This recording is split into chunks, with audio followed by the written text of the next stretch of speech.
বাদশা জাহাঙ্গীর বললেন, ওই দিন থেকে আজ 3 দিন পর্যন্ত আমি পানি পান করি নাই, যতক্ষণ পর্যন্ত আমার বোন হিন্দু বোনের ইজ্জত রক্ষা না করবো ততক্ষণ পর্যন্ত আমি পানি পান করবো না। আমাদের স্পষ্ট পয়গাম, যদি তোমরা এভাবে করতে থাকো তাহলে আল্লাহ রাসূল যে বলেছিলেন গজওয়াতুল হুনাইন হবে, সেদিন বেশি দূরে নয়, যেদিন আমেরিকার হোয়াইট হাউসে, চীনের বেইজিং এ, রাশিয়ার মস্কোতে, ভারতের দিল্লির লাল কেল্লায় ইসলামের পতাকা উড়বে ইনশাআল্লাহ। والصلاة على من لا نبي بعده فقد قال الله تبارك وتعالى في القرآن الكريم إن أكرمكم عند الله أتقاكم। আল্লাহ তাআলার কাছে সম্মানিত ব্যক্তি তারাই যারা আল্লাহ তাআলাকে সবচাইতে বেশি ভয় করে। আল্লাহ তাআলা নারী পুরুষ দুইটি শ্রেণী মানুষের মধ্যে সৃষ্টি করেছেন এবং ইনসাফের সর্বোচ্চ পর্যায়ে আল্লাহ তাআলা নারী এবং পুরুষ উভয় দলকে দান করেছেন। আল্লাহ তাআলা নারীকে দান করেছেন তার অধিকার, পুরুষকে দান করেছেন তার যথাযথ অধিকার। ইসলামে এমন একটা ধর্ম, যেই ধর্ম নারীদেরকে পরিপূর্ণভাবে সম্মান দান করেছেন।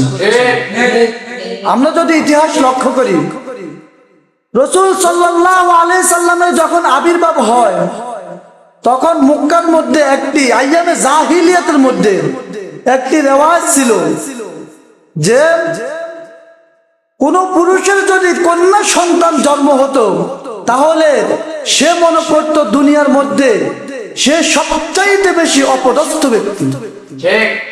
তার লজ্জার সবচাইতে বড় কারণ মনে করা হতো একজন নারী সন্তানের জন্মকে। আল্লাহ রাসূল সাল্লাল্লাহু আলাইহি সাল্লাম যখন এই কথাগুলো শুনলেন তখন তিনি বললেন, সাবধান, কোন নারীকে হত্যা করা যাবে না। আল্লাহ রাসূল হাদিসের মধ্যে বলেন, আল্লাহ তাআলা যদি কাউকে একটা কন্যা সন্তান দান করে তাহলে আল্লাহ তাআলা তাকে একটা জান্নাত দান করলো। দুইটা কন্যা সন্তান দান করা মানে আল্লাহ তাআলা তাকে দুইটা জান্নাত দান করা। নারীদেরকে ইসলাম কেমন মর্যাদা দিয়েছেন, একজন নারী যখন কন্যা তখন সে হয়ে যায় ওই বাবার জন্য রহমত। আবার এই নারী যখন একজন পুরুষের বোন হয় তখন সে হয়ে যায় সবচেয়ে বড় আমানত। এই নারী যখন একজনের স্ত্রী হয় তাহলে সে হয়ে যায় সবচাইতে মহব্বতের বস্তু। আবার এই নারী যখন মা হয়ে যায় আল্লাহ রাসূল বলতেছেন ওই মায়ের পায়ের তলেই সন্তানের বেহেশত। মুহতারাম হাজিরিন, যুগ যুগ ধরে ইসলামে একমাত্র আদর্শিত ধর্ম, যে ধর্ম নারীদেরকে সবচাইতে বেশি মর্যাদা দান করেছেন।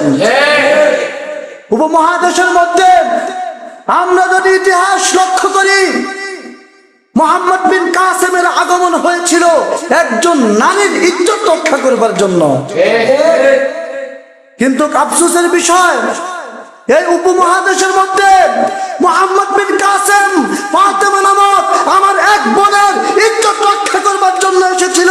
সেই উপমহাদেশের মধ্যে হাজারো নারীর ইজ্জত লঙ্ঘিত হয়। মুসলিম শাসকরা যুগে যুগে এই উপমহাদেশের মধ্যে নারীদের সর্বোচ্চ সম্মান দিয়েছিলেন। এই প্রেক্ষিতে আমি একটি ঘটনা আপনাদেরকে বলবো।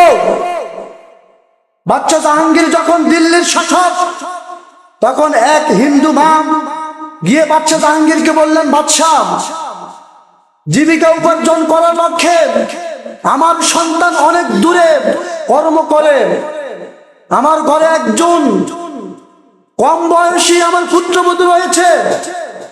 প্রতিদিন যখন রাত্র হয় তখন এক সুপার পাওয়ার শক্তিওয়ালা যুবক আসে, এসে আমার বৌমার ইজ্জত লুণ্ঠিত করে। আমি আপনার কাছে বিচার দায়ের করলাম, আপনি মুসলমানদের খলিফা, আপনি হিন্দুদের সম্রাট, আপনি উপমহাদেশের সরকার প্রধান। আমি আপনার কাছে বিচার দায়ের করলাম, তার বিচার আপনি করেন। মুহতারাম হাজিরিন, বাদশাহ জাহাঙ্গীর বলেছিলেন, মা আপনি বাড়িতে চলে যান, আমি ইনশাল্লাহ আগামীকাল আসতেছি। বাদশাহ জাহাঙ্গীর গেলেন, যাওয়ার সাথে সাথে বললেন, মা আপনার ঘরের বাতি বন্ধ করে দেন। বাতি বন্ধ করে দিল। সেই সুপার পাওয়ার বীর পুরুষ যখন ঘরের মধ্যে প্রবেশ করলো, বাদশাহ জাহাঙ্গীর সাথে সাথে তরবারি উন্মুক্ত করে তার গর্দনকে ফেলে দিল। গর্দন ফেলে দেওয়ার পর ওই মাকে বললো, এখন একটু বাতি জ্বালান। বাতি জ্বালিয়ে ওই নাফরমানের চেহারার দিকে তাকিয়ে বাদশাহ জাহাঙ্গীর বললেন, আলহামদুলিল্লাহ লাকাল হামদ ওয়া লাকাশ শুকর। ওই মার অন্তরের মধ্যে প্রশ্ন জাগলো। তিনি বাদশাকে 3টি প্রশ্ন করলেন। বললেন, মা বাদশাহ আপনি যখন ঘরে আসলেন বললেন বাতি বন্ধ করে দেন, কারণটা কি? বাদশাহ জাহাঙ্গীর বললেন, আমি এই জন্যই বলেছি বাতি বন্ধ করে দিতে, যদি বাতি জ্বালানো থাকে।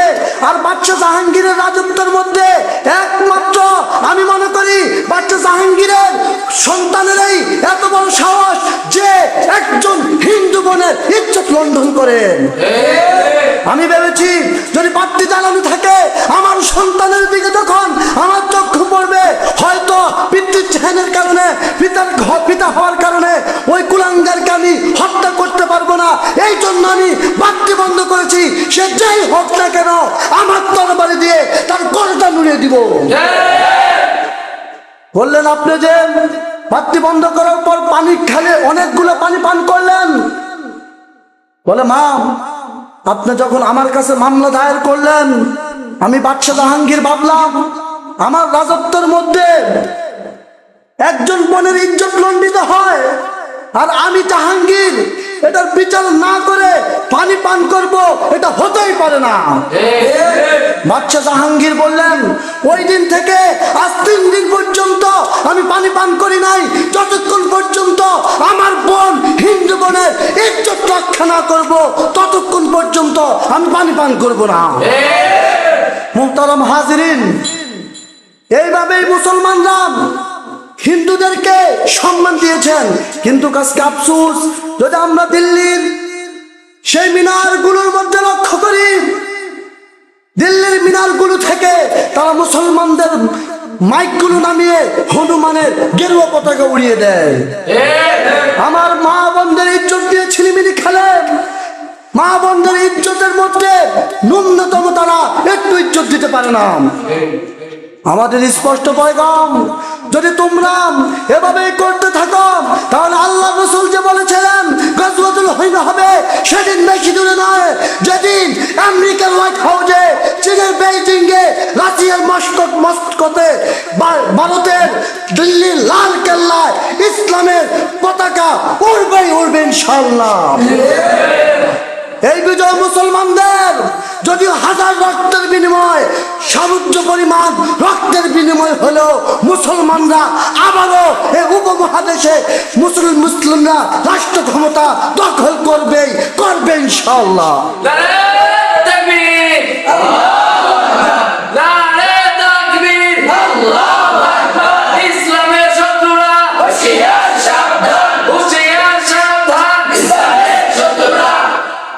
স্পষ্ট পয়গাম, মুসলমানদের ইজ্জত দিয়ে যদি ছিনিমিনি খেলো, আবারও আরব থেকে মুহাম্মদ বিন কাসেম আসবে, তোমাদের রাজত্বকে চূর্ণ বিচূর্ণ করে ইসলামী খেলাফা কায়েম করবে ইনশাআল্লাহ। আল্লাহ তাআলার মেহেরবানিতে আফগান যেভাবে ইসলামী ইমারত প্রতিষ্ঠিত করেছে, পাকিস্তানও হবে, হিন্দুস্তানও হবে, বাংলাদেশও হবে। আল্লাহ তাআলা আমাদেরকে আল্লাহর দ্বীন কায়েম করবার জন্য সর্বশক্তি নিয়ে সংগ্রাম করে ময়দানে অবতীর্ণ হয়ে এলাউ কালিমাতুল্লাহর জন্য জিহাদ করার তৌফিক দান করুন।